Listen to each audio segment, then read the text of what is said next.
Congratulations! Your house has just been marked pending, but we have a ways to go before you get to closing.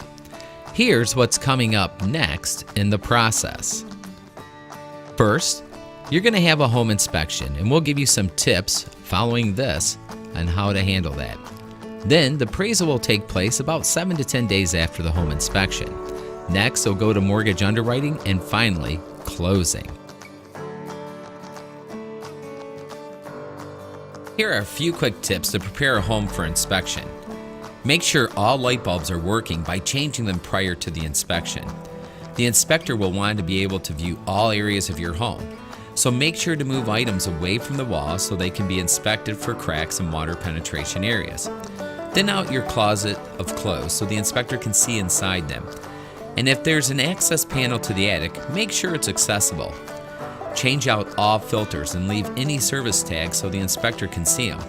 And if your home is vacant, make sure the power is on. If you've been satisfied with the Rich Sparks team member, and you know of anyone looking to buy or sell a home, we would surely appreciate an introduction. And once again, thank you for choosing the Rich Sparks team.